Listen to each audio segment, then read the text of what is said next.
Bapa di dalam surga, kami datang dalam ucapan syukur siang hari ini. Terima kasih karena Tuhan baik dan Tuhan menyatakan kebaikan-Mu di dalam hidup kami.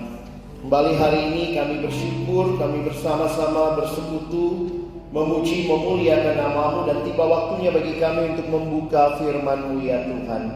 Kami mohon ketika kami membuka firman-Mu, bukalah juga hati kami. Jadikanlah hati kami seperti tanah yang baik, supaya ketika benih firman-Mu ditaburkan, oleh sungguh-sungguh berakar, bertumbuh, dan juga berbuah nyata di dalam hidup kami. Berkati hamba-Mu yang menyampaikan, semua kami yang mendengar, Tuhan tolong, agar akhirnya kami bukan hanya jadi pendengar-pendengar firman yang setia, tapi mampukan dengan kuasa, dengan pertolongan dari Roh-Mu yang kudus, kami dimampukan menjadi pelaku-pelaku firman-Mu di dalam hidup kami, di dalam masa muda kami. Bersabdalah ya Tuhan, kami umat-Mu sedia mendengarnya. Dalam satu nama yang kudus dan berkuasa, nama Tuhan kami Yesus Kristus, Sang Firman yang hidup, kami menyerahkan pemberitaan firman-Mu. Amin. Shalom. Shalom. Selamat siang teman-teman sekalian. Bersyukur kesempatan boleh sharing firman Tuhan. Saya Alex Nanlohi, saya alumni Fakultas Ilmu Sosial Ilmu Politik di sebelah begitu ya, dari FISIP UI. Saya dulu jurusan Ilmu Komunikasi, lalu kemudian saya menyerahkan diri melayani Tuhan secara penuh waktu, dan saat ini saya melayani di pelayanan perkantas secara khusus ya. Bersyukur melihat Tuhan terus memelihara persekutuan di kampus di Psikologi UI. Saya dulu PKK misi ya. Jadi saya dari FISIP, saya memimpin kelompok kecil di Psikologi UI. Jadi tempat ini cukup familiar karena dulu ibadah kita di depan sana gitu ya, di ruangan yang di berapa itu ya. Jadi bersyukur bisa melihat lagi kembali ke kampus, bersyukur boleh lihat teman-teman bersekutu sama-sama. Hari ini kita akan melihat tentang bahasa kasih Bapa, prodigal son versus compassionate father. Prodigal itu artinya boros sebenarnya ya, jadi bukan bicara anak yang hilang, tetapi anak yang boros sebenarnya ya. Nah, ini tema yang diangkat dalam kaitan dengan, emang kecil begini slide-nya? Munculnya begitu ya? Ya udah nggak apa-apa. Ini dalam kaitan Hari Ayah Nasional di Indonesia sejak tahun 2017 atau 16 kita ada Hari Ayah Nasional. Itu beda dengan internasional, karena internasional itu biasanya minggu ketiga bulan Juni. Oke. Nah, ini Indonesia sudah punya Hari Ayah Nasional setiap tanggal 12 November. Nah, kenapa ini jadi bagian yang penting? Kita harus menyadari dan mengakui juga bahwa seringkali ada banyak keluarga yang disfungsi. Entah orang tuanya, ayahnya tidak ada, atau ibunya tidak ada. Dan ini menjadi hal-hal yang saya pikir juga perlu kita pikirkan dan doakan, supaya menjadi bagian yang ketika kalian berkeluarga juga kalian bisa benar-benar menghadapi atau mempertahankan kehidupan keluarga yang tentunya tidak mudah ya. Buat kami yang sudah menikah, memang akhirnya menyadari sendiri aja udah pusing gitu ya, apalagi berdua dengan berbeda latar belakang, sehingga sangat dibutuhkan kerendahan hati, dibutuhkan kasih dari Tuhan ya untuk mempertahankan pelayanan atau pernikahan yang kita lewati. Fatherless menjadi satu tema penting. Walaupun waktu searching di internet ada yang pernah bikin heboh ya, dia bilang Indonesia negara ketiga yang fatherless di dunia. Tapi kemudian waktu di cross check lagi datanya banyak yang bilang itu hoax ya. Tapi kalau lihat-lihat jumlah penduduk kita ya wajar-wajar juga kalau ternyata kita mungkin ada di top 15 dari negara yang fatherless ya. Apa itu fatherless? Tentu bagi kalian yang belajar psikologi akan lebih bisa memahami bahwa fatherless generation itu diartikan sebagai kondisi di mana anak tumbuh tanpa kehadiran ayah. Kehadirannya bisa dua macam ya, secara fisik maupun psikologis. Contohnya, Ayahnya ada, tapi tidak berperan maksimal di dalam pertumbuhan anak.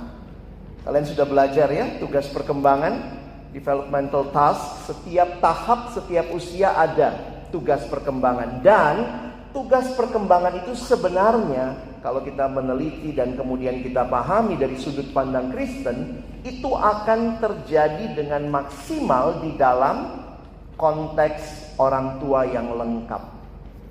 Jadi ada tugas perkembangan emosi, ya, umur tertentu. Ada tugas perkembangan terkait juga dengan gender, sehingga dia harus tahu laki-laki perempuan. Dan kalau fatherless atau motherless, maka di setiap tahap itu pasti ada hal-hal yang mungkin akan jadi permasalahan. Seringkali Tuhan hadirkan figur yang lain, entah itu kakek, entah itu paman, tetapi tetap juga itu bukan figur yang bisa secara penuh menggantikan. Ya, jadi itu hal-hal yang saya pikir dalam kalian belajar psikologi juga akan melihat ini hal yang penting. Dan bagaimana kalian bisa memberikan nasihat juga bagi generasi yang seperti ini, karena makin banyaknya yang abang perhatikan begini ya, bukan tidak ada papanya, tapi perannya yang tidak maksimal. Ya, jadi banyak anak yang kecewa dengan figur ayah, secara khusus figur ayah. Nah, ini memang mungkin karena pembagian budaya yang secara domestik mengatakan kalau bagian mama itu bagian ngurus anak, papa urusan luar. Tapi kalau kalian baca lagi Alkitab, ternyata tidak demikian. Sebenarnya kalau dalam Alkitab masyarakat Yahudi kuno sebenarnya agak ini juga, karena tugas perempuan itu, maaf ya, tugas perempuan itu hanyalah memberi makan kepada anak. Dalam arti mendidik anak itu tugas laki-laki. Jadi perhatikan waktu dikatakan ajarkanlah hukum Taurat ini berulang-ulang kepada anakmu, itu bagian siapa? Papa. Sekarang suka disukon gitu ya. Ya nggak apa-apa lah, yang penting mamanya rohani lah. Nanti mamanya pimpin doa, mamanya yang baca Alkitab. Papanya pokoknya sibuk kerja. Papanya pokoknya nggak tahu kerohanian. Sehingga saya melihat beberapa, maaf ya, beberapa teman-teman alumni perempuan cari suami yang nggak rohani-rohani amat. Kenapa? Nggak apa-apa lah, yang penting aku rohani, nanti anak-anak ikut aku. No.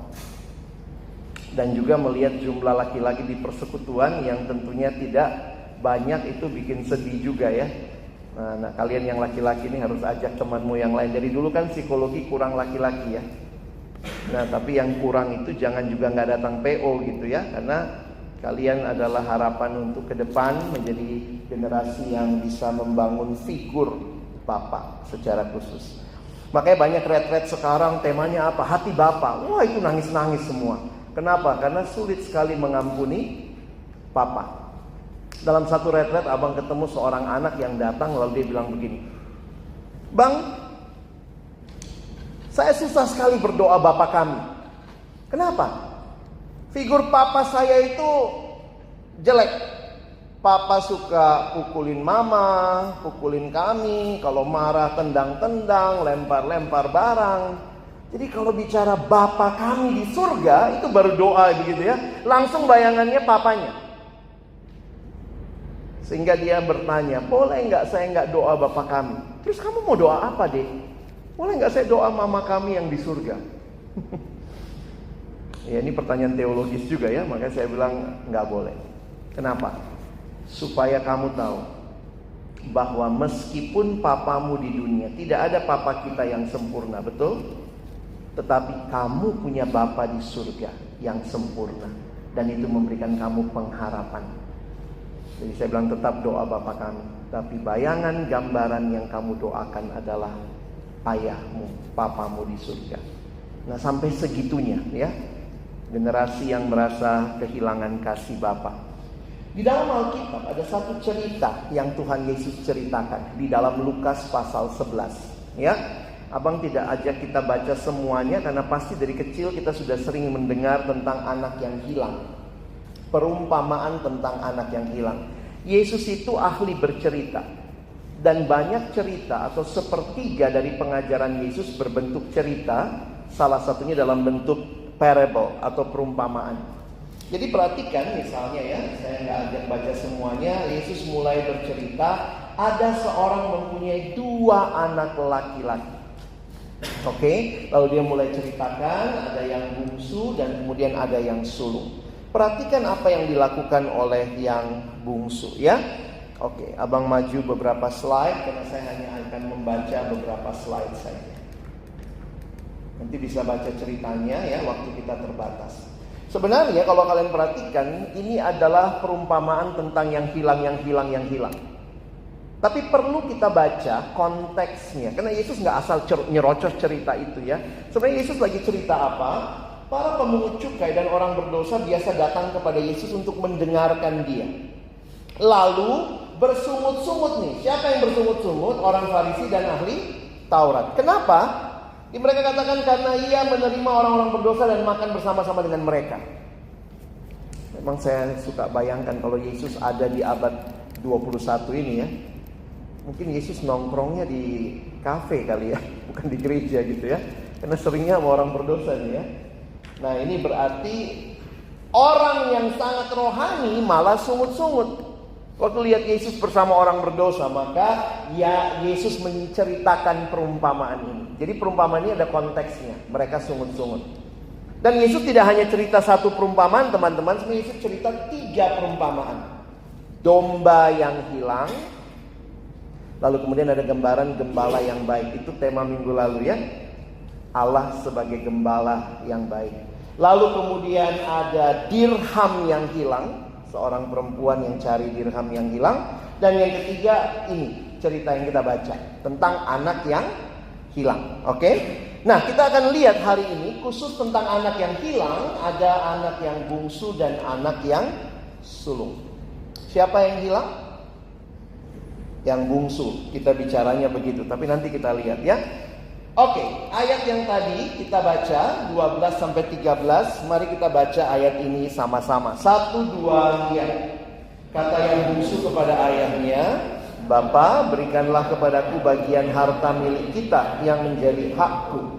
Lalu ayahnya membagi-bagikan itu di antara mereka. Beberapa hari kemudian anak bungsu itu menjual seluruh bagiannya itu. Lalu ia pergi ke negeri yang jauh. Di sana ia memboroskan harta miliknya itu dengan hidup berfoya-foya. Jadi kata prodigalnya itu dari memboroskan. Ya. Nah, ini gambaran yang kurang ajar sebenarnya ya. Ini kalau lihat sebenarnya Tuhan Yesus sedang menceritakan tentang seorang bapa yang sangat baik. Bayangkan anak minta bagian warisan harta waktu orang tuanya masih hidup. Biasanya kan kalau warisan itu kalau udah mati ya. Jadi coba pulang kamu, Papa minta warisan dong. Kasih sekarang Pak atas nama saya, mungkin kamu akan langsung dimatikan begitu ya. Orang tua pasti mikir ini anak kurang ajar. Nah ini sama budaya dari masa lalu sampai hari ini. Orang itu biasanya harta dibagi waktu sudah mati. Tapi anak ini keterlaluan. Dia mau hidup bebas. Keluar dari rumahnya. Kalau kita dengar orang bilang home sweet home, dia rasa home-nya nggak sweet. Padahal bapaknya baik ya. Nah, apa yang terjadi? Kita lihat dosa anak bungsu ini, dia nggak taat sama bapaknya. Dan ketika dia sudah memboroskan semua hartanya, Yesus menceritakan timbullah kelaparan di negeri itu. Lalu apa yang terjadi? Dia untuk makan pun harus berjuang. Berjuang dengan siapa? Karena dia jaga babi teman-teman ya. Jadi dia pun harus rampas makanan babi. Kalau kita makan babi ya, ini makan makanan babi. Kurang babi apa lagi itu hidup ya. Tinggalnya di kandang babi. Ngeri.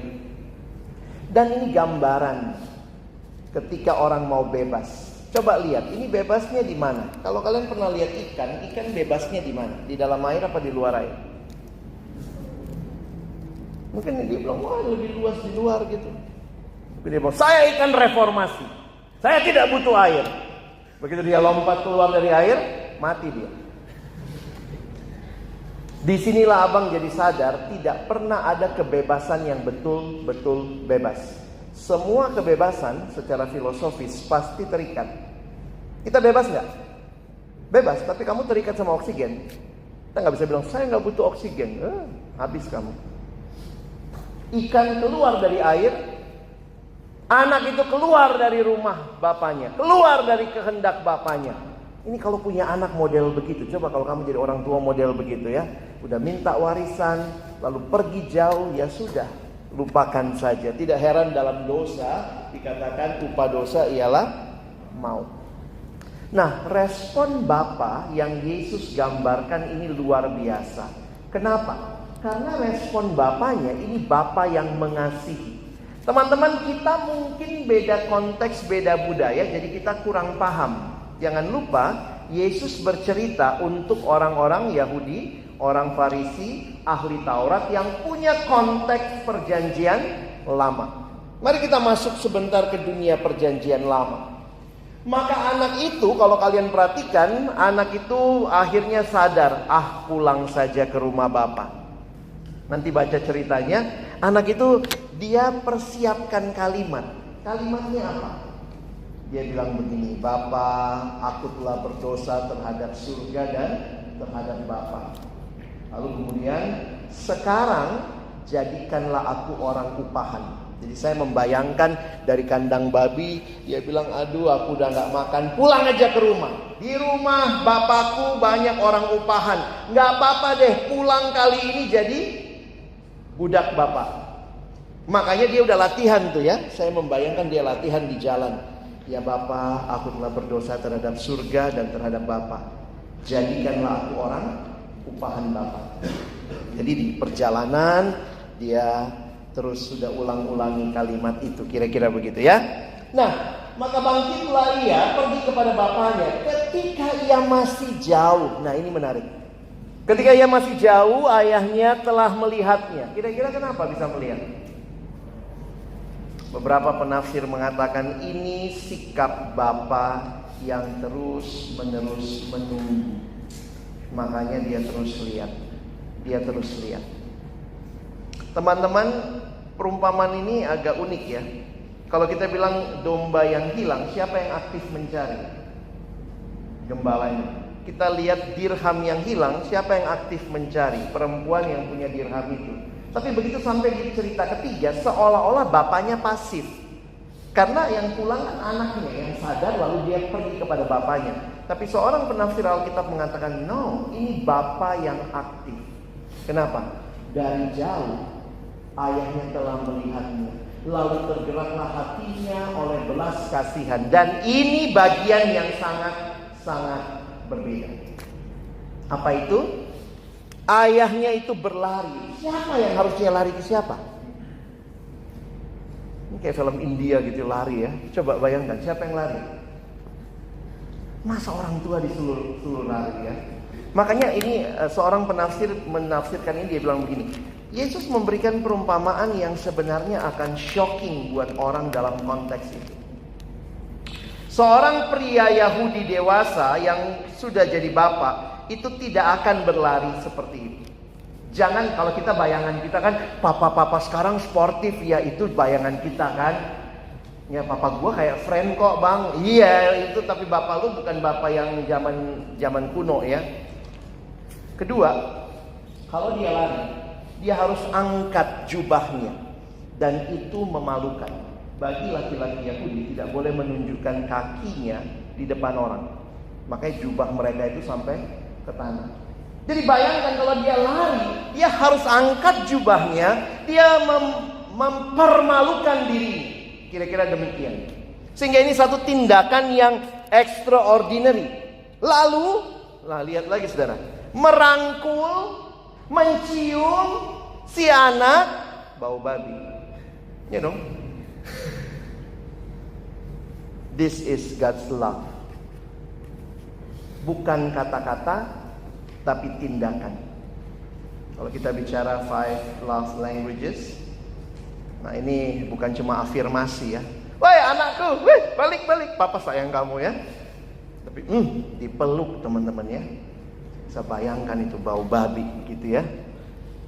Lalu yang menarik sebenarnya kalau kalian lihat, anaknya kemudian bilang sama papanya, "Pa, aku telah berdosa terhadap surga dan terhadap Bapa." Tiba-tiba bapaknya langsung masuk ke ayat ini. Tetapi ayah itu berkata kepada hamba-hambanya. Kalimat apa yang tidak sempat anak itu ucapkan? Kalau kalian lihat Alkitabmu, jadikan aku orang upahan. Jadi dia udah latihan tuh. Waktu pulang, kalimat pertama, aku telah berdosa terhadap surga dan terhadap Bapa. Jadikanlah aku orang upahan. Tapi begitu sampai, dia sempat ngomong, Bapa, aku telah berdosa terhadap surga dan terhadap Bapa. Kenapa dia gak sampai ngomong yang kedua ya? Saya membayangkannya kalau dari cara Yesus bercerita, ayahnya memotong percakapannya. Dia ngomong, saya telah berdosa terhadap surga dan terhadap Bapa. Jadi udah, udah, diam. Dah.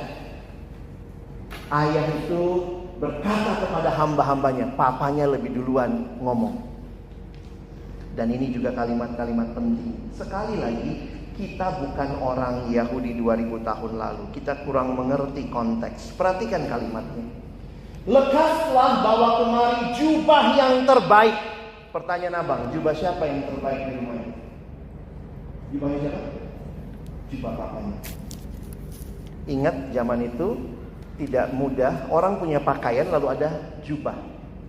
Jadi sebenarnya ini tanda anak itu dipulihkan keanakannya. Kira-kira begitu ya. Ini papa yang luar biasa. Pakaikanlah itu kepadanya. Kenakanlah cincin pada jarinya. Cincin waktu itu apa? Itu lambang materai. Kalau sekarang mungkin kayak otoritas ya, kartu kredit gitu ya. Nah pada masa itu cincin. Lalu perhatikan kalimatnya lagi. Dan sepatu pada kakinya. Kenapa? Karena waktu itu cuma tuan yang pakai sepatu, pakai sendal. Budak-budak nyeker. Jadi ini dikembalikan semua haknya sebagai anak. This is a loving Father. Ya, setiap ada sukacita, ada hewan menderita ya. Makanya ada anak lembu tambun ya. Kamu waktu masuk UI, berapa ayam, berapa babi yang mati di kampung? Itu biasa lah ya. Masuk UI, kau turunan pertama, mari kita makan-makan. Ayam mati, bebek mati. Ambillah anak lembu tambun itu, sembelihlah dia dan marilah kita makan dan bersuka cita. Luar biasa ya. Sebab anakku ini telah mati dan menjadi hidup kembali. Ia telah hilang dan didapat kembali. Ini semua kalimat bapaknya. Maka mulailah mereka bersukaria. Teman-teman, ini gambaran a loving father, a compassionate father. Dan bagi saya ini gambaran yang luar biasa. Sehingga bagi kita, meskipun engkau dan saya ada masa-masa dalam hidupmu kita menjauh dari Allah, tapi Tuhan tidak pernah berhenti menantikan kepulangan kita. Dia bukan Tuhan yang memaksa tarik kita pulang. Mungkin bapakmu di rumah begitu ya. Pernah lari dari rumah? Anak sekarang mah larinya, ya saya pernah lari dari rumah bang. Iya saya kelilingin rumah 2 kali gitu ya.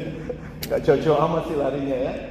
Tuhan tidak pernah berhenti menantikan kepulangan kita. Ketika kita memilih untuk kembali, Tuhan tidak hanya mengampuni, tetapi Dia juga memulihkan dan memberi kita hidup yang baru.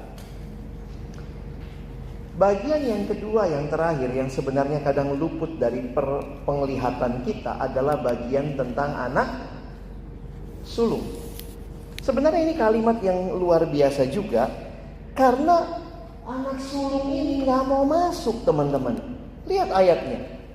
Maka marahlah anak sulung itu dan ia tidak mau masuk, lalu ayahnya keluar dan berbicara dengan dia. Dan bagi saya ini pun sebenarnya a loving father action. Why? Bapaknya gak mesti keluar juga kan. Coba kalau kau gak mau masuk rumah, masa bapakmu yang keluar bujuk-bujuk? Gak perlu. Gak mau masuk ya sudah gitu ya. Tindakan compassionate sang bapa bukan hanya kepada anak bungsu, tetapi dia juga keluar mendapati anak sulung yang tidak bisa sama hatinya, Mungkin papanya bilang, saya ini sukacita adikmu sudah balik, kok kamu malah marah? Persis kayak orang Farisi tadi ya. Karena perumpamaan ini diceritakan untuk menjawab sungut-sungut mereka. Oke? Lalu perhatikan, nah ini anak sulung ya.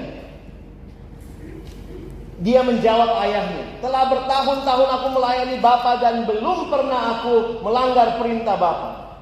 Tetapi kepadaku belum pernah Bapa memberikan seekor anak kambing untuk bersukacita dengan sahabat-sahabatku. Kalau anak bungsu tidak taat, anak sulung gimana hidupnya? Taat ya, tapi taatnya demi apa? Demi kambing. Sedih banget ya. Bahkan dia ngomong kalimatnya begini, baru saja pulang anak Bapa yang telah menghabiskan uang dengan para pelacur. Kau bisa gitu gak ngomong ke bapakmu? Baru aja pulang anakmu itu, adekmu itu. Woi, adekmu, woi. Jangan sembarang loh. Saking marahnya ya. Tapi kemudian dia. Jadi memang ada dua jenis orang ya. Satu yang gak taat sama Tuhan, satu yang kelihatannya taat tapi sekadar demi kambing. Kalian yang mana? Kalian anak sulung atau anak bungsu? Ngapain datang PO? Supaya nanti diberkati ujiannya. Kalau ada KPK surgawi, ketangkap semua kita. Penjilat, cuman cari Tuhan kalau begitu. Tapi ingat, Tuhan sayang sama kita. Yang tidak taat, yang penjilat, Tuhan keluar dan menjangkau kita lagi. I am a good father, I love you, I want you. Anak sulung itu tinggal di rumah teman-teman. Semua punya bapaknya, punya dia. Kambing itu pun gak usah minta, itu punya dia. Tapi begitulah hatinya, taat supaya dapat sesuatu. Dan banyak orang Kristen begitu. Ketika sesuatunya diambil, dia sebenarnya gak cari Tuhan, dia cuma cari sesuatu. Ngeri. Maka pertanyaan abang sebagai penutup, sebenarnya ada berapa anak yang hilang? 2 anak yang hilang. Ini bukan cerita satu anak yang hilang. Satu hilangnya di luar rumah karena tidak taat, satu hilangnya di rumah sendiri. Hati-hati kalau kau dan saya hanya jadi Kristen supaya dapat berkat. Makanya ada kalimat dari pendeta Timothy Keller, do not obey God to get things, but obey God to get God. Jangan taat supaya dapat sesuatu, tapi taatlah karena kamu mau mendapatkan Allah. Dialah sumber berkat. Dan hari ini Tuhan mengasihi siapa? Dua-duanya ya. Buat kita yang mungkin jauh dari Tuhan, kembali. Buat kita yang merasa dekat tapi ternyata hati kita gak tulus. Kalau dikirim KPK surgawi mengaudit hidup kita, ketangkep juga kita. Disinilah kita belajar apa artinya a loving and compassionate father. Kita punya gambaran itu. Dan Tuhan Yesus menceritakan, dan ini bukan hanya teori, tetapi Bapa di surga, Dia telah menjadi Bapa kita yang baik. Yesus menceritakan perumpamaan ini untuk menggambarkan betapa besarnya kasih Allah. Karena itu, di mana kamu dalam cerita ini ya? Karena kan kalian belum ada yang married nih ya, belum ada yang jadi bapak ya, belum ada yang jadi istri. Maaf bang, saya sudah suamiless gitu ya. Suami saya enggak ya. Di mana kamu dalam cerita ini? Jauh dari Allah? Berada pada titik terendah, ingin kembali kepada Allah, atau mungkin sedang berjuang kembali kepada Allah? Berada dalam relasi yang baik dengan Allah? Semua kita butuh figur Allah, Bapa yang baik, dan harusnya tercermin dalam hidup keluarga kita.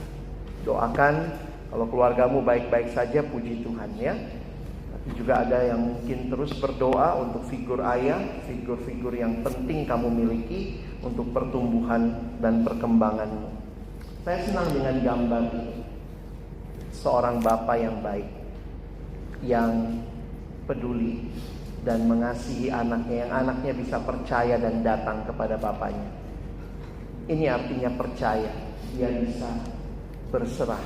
Tentu ini bapak yang baik ya, bukan pas anaknya lompat terus dapat telepon, oh bentar ya gitu ya, anaknya jatuh dah. No.